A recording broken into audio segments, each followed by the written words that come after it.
show you what we're talking about here. So the major things that we are concerned about are sea level rise and heavy precipitation events. Here's global temperatures. So when our subway was built, global temperatures were down here. Take a look where we are today. We are in a different climate.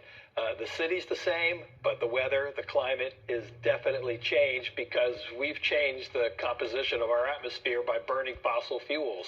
So here is sea level change. And again, early 1900s, it's down here. Now it's up here. And our subways, of course, are underground. So all that water always goes down, and that's when we get all those issues. Here's the other half of the equation. It's more rain. That's what we're seeing.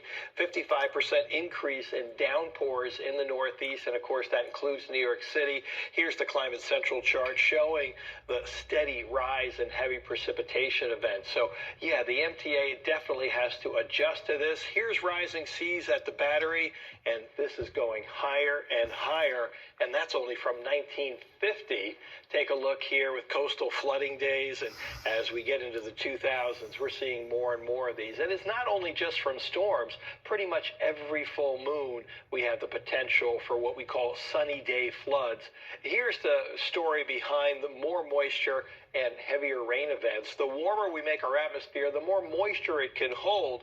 For every degree we increase our global temperature, it can hold 4% more water vapor. So yeah, the MTA definitely has to continue to make improvements, and we're still feeling the effects from a lot of these storms. We had that L shutdown that still has some impacts, and the Holland Tunnel tonight at 11 o'clock will close because they're still repairing it from Sandy.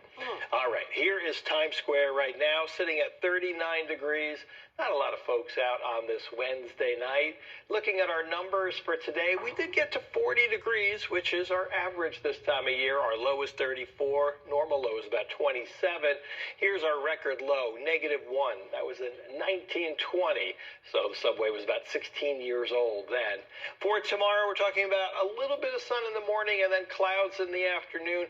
And then tomorrow night, if you're going to be out late, say 10, 11 o'clock, about this time, we're going to get some rain moving in tomorrow night. So be ready for that. And that includes Fordham, Riverdale, and Morris Park. Look at what's going on the West Coast. El Nino means a wet weather for them. They've got these atmospheric rivers, and there's flooding from Los Angeles all the way up through Seattle. Big storm system for them. That really won't impact us. It's going to slide out to our south. So on our 7-day forecast, the only real rain is late tomorrow night into Friday morning, and then a sunny start to February. Not so bad. February is the month that makes me nervous, Cheryl. That's the one that can bring us big snows, but so far, looking quiet, at least at the start. It's coming in like a lamb. Let's see how it goes.